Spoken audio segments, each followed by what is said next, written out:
Bonjour à tous et bienvenue dans ce podcast consacré aujourd'hui aux questions d'entrepreneuriat. Et pour en parler avec nous sur le plateau, c'est Victor Gervasoni, le directeur du programme TBS Bachelor que j'accueille. Bonjour Victor, merci d'être avec nous. Juste à vos côtés, Pierre Oswald. Bonjour Pierre, vous êtes le créateur d'un nouveau concept. Pour commencer, vous nous en dites 2-3 mots ? Alors oui, je vais commercialiser des potagers d'intérieur, innovants et pédagogiques. Innovants parce qu'on se sert d'un aquarium et des déchets du poisson pour nourrir les plantes qui sont au-dessus. Et pédagogique parce que les enfants peuvent visualiser entièrement le cycle naturel grâce à cet aquarium. On en reparle dans un instant. La première question, elle est pour vous, Victor. Pourquoi est-ce que c'est si important de stimuler cette fibre entrepreneuriale à l'école ? Nous avons beaucoup d'étudiants qui arrivent avec une idée, une envie, même si elle est loin d'être précise au moment de l'arrivée dans leur programme, mais ils ont le souhait de penser à une création d'entreprise, à ce que ça soit dans leur champ des possibles. Et puis d'autre part, parce qu'on se rend compte que tout au long d'une carrière professionnelle, il y a beaucoup d'opportunités qui peuvent arriver et on veut dès le début ouvrir cette option-là, cette possibilité-là auprès des étudiants de façon à ce qu'ils sachent saisir les opportunités ou rebondir quand ils en auront envie. Alors Victor, est-ce qu'on peut citer des chiffres clés de l'entrepreneuriat au sein de TBS ? Alors au sein du groupe, depuis une quinzaine d'années, nous avons eu plus de 300 étudiants qui ont créé leur entreprise, soit en cours d'études, soit juste après leur formation.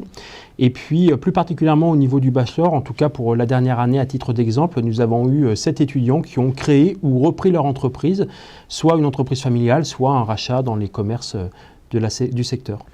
Pierre, pour toi, c'était important d'intégrer un parcours qui met vraiment l'entrepreneuriat en valeur ? Oui, c'était important pour moi. J'ai toujours voulu plus ou moins créer mon entreprise avec quelques idées. Donc c'était important pour moi d'apprendre toutes les bases de la création d'entreprise. Par contre, la vraie révélation et mon vrai projet est né pendant mes études à bachelor.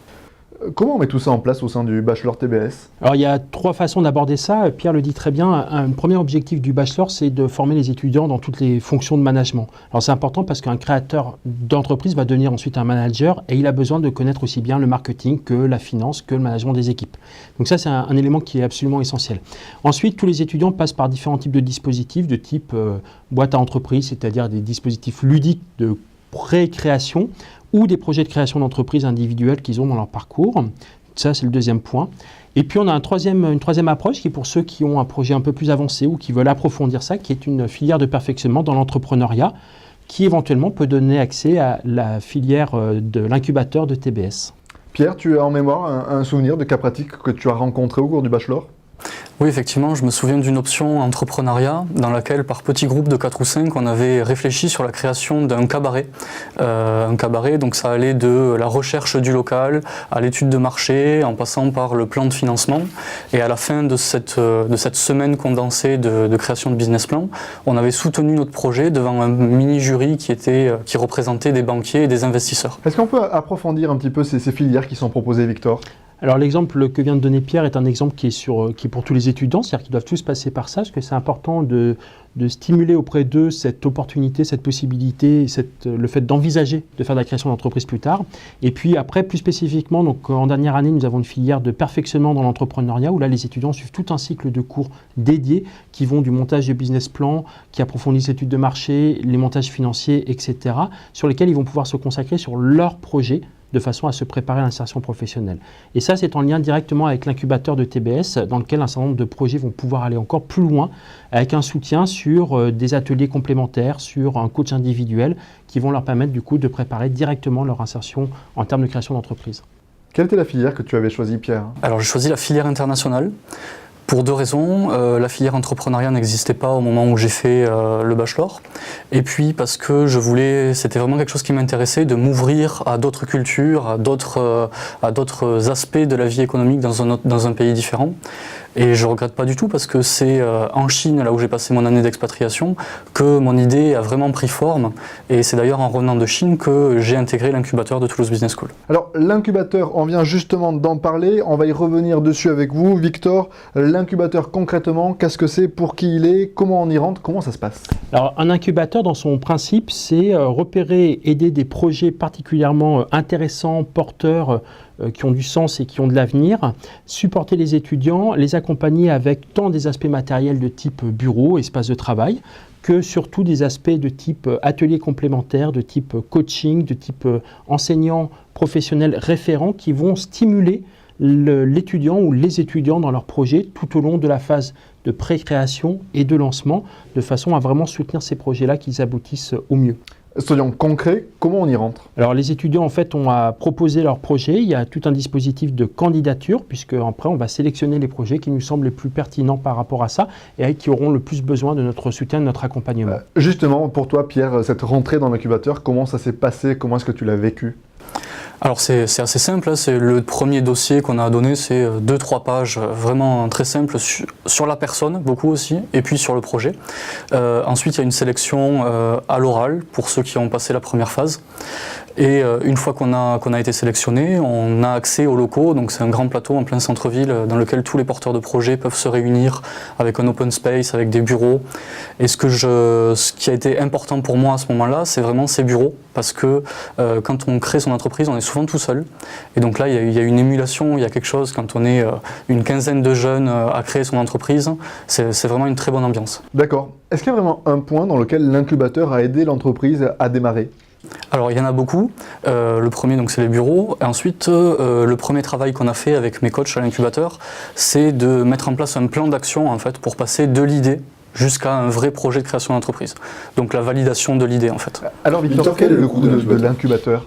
Pour les étudiants, gratuit. D'accord, donc c'est vraiment une aide qui est mise en place. Nous avons dans nos missions le fait de soutenir la création d'entreprises, d'accompagner nos étudiants. Donc on a une sélection sur les meilleurs projets qui nous semblent pouvoir aller jusqu'au bout et après on les accompagne. Victor, l'incubateur, il est réservé aux filières bachelor ou est-ce qu'au contraire on y croise toutes les filières TBS dans leur ensemble? Alors c'est ouvert à tous les étudiants de TBS, donc on a des étudiants bachelor ou du programme Grande École par exemple. Tous les ans en général il y a une quinzaine de projets qui sont co-animés, qui travaillent ensemble sur le plateau et qui permettent justement d'avoir une stimulation au quotidien entre eux et éviter que le futur créateur soit tout seul dans son coin et risque de s'y perdre. Pierre, cette notion d'accompagnement, quand on est créateur, quand on lance sa boîte, le fait de voir les petits copains travailler, progresser, est-ce que ça aide? Je dirais que c'est capital quand on crée sa boîte parce qu'il y a toujours des moments où on a un coup de mou, où il y a des choses qui se passent pas très bien, où on a des mauvaises nouvelles. Et à ce moment-là, sur les 15 projets, il y en aura forcément d'autres qui seront en pleine forme, en pleine phase où tout va bien. Et donc ils vont nous aider, nous remonter le moral et nous conseiller. Et chacun passe par toutes les phases. Et puis ça permet aussi de se stimuler les uns les autres parce que du coup l'idée d'un autre groupe avec lequel on n'a pas forcément a priori d'affinité sur son propre projet, dans les discussions ça permet de questionner, de remettre en perspective et donc du coup d'encourager les uns les autres à aller plus loin. C'est vraiment dans l'esprit TBS, cet échange entre élèves, professeurs. Exactement, le travail de groupe et la stimulation réciproque, oui. Est-ce qu'on peut donner des exemples de belles réussites qui seraient sorties de vos murs? Alors pour le programme bachelor en tout cas, Pierre est un très bon exemple. Nous avons des étudiants là sur la dernière promotion qui ont fait un étudiant qui a fait de la reprise d'entreprise, qui a repris l'entreprise familiale qui est spécialisée dans les produits du terroir. Donc lui il partait avec une forme d'acquis. En même temps il a dû aussi restimuler l'entreprise familiale qui était ronronnée un petit peu. On a des étudiants qui sont sur des dispositifs web. On a des étudiants qui ont créé par exemple une plateforme de perfectionnement scolaire, de soutien scolaire en web 2.0 auprès des étudiants collégiens et lycéens. Donc voilà, des projets divers et variés, tant très pragmatiques que sur le web, on a de tout. Vu de l'extérieur, Pierre, quand on pense à TBS, on pense grande école et donc grand réseau. Une fois qu'on est sorti, qu'on lance sa boîte, est-ce que ce réseau, il joue? C'est vrai que c'est une grande chance pour nous, ce réseau, parce qu'on trouve des diplômés TBS dans toutes les grandes entreprises en France et dans le monde. Donc ça crée des portes d'entrée à chaque fois dans ces entreprises-là. Et moi, par exemple, je suis en train de démarcher des jardineries actuellement, des grandes enseignes nationales de jardinerie. Et ces diplômés me créent des opportunités d'en faire dans ces entreprises et dans d'autres que j'aurais pas imaginées. Pierre, j'imagine que si demain, il fallait repartir à zéro et recommencer toute l'aventure, tu re-signes sans hésitation? Je re-signe immédiatement, bien sûr. Mais cette aventure-là, elle finit jamais vraiment parce que tous les professeurs, tous les coachs de l'incubateur, je suis toujours en contact avec eux, j'ai régulièrement de l'aide de leur part, donc c'est pas vraiment fini, mais je re-signerai avec plaisir. Pour terminer, Victor, le mot de la fin sur ce programme. Alors ce qui me semble important sur la question de la création d'entreprise, c'est de bien penser qu'on n'a pas forcément un projet à court terme, on peut avoir une idée, une envie, ou en tout cas c'est quelque chose qui peut apparaître n'importe quand dans son parcours de vie professionnelle et personnelle. Et il faut s'y préparer parce qu'il y a énormément d'opportunités, tant à Bac+3 qu'après son expérience professionnelle. Merci à tous les deux d'être venus répondre à nos questions sur ce plateau. Voilà, c'est la fin de ce podcast spécial entrepreneuriat. N'oubliez pas que vous pouvez suivre TBS sur les réseaux sociaux. Au revoir.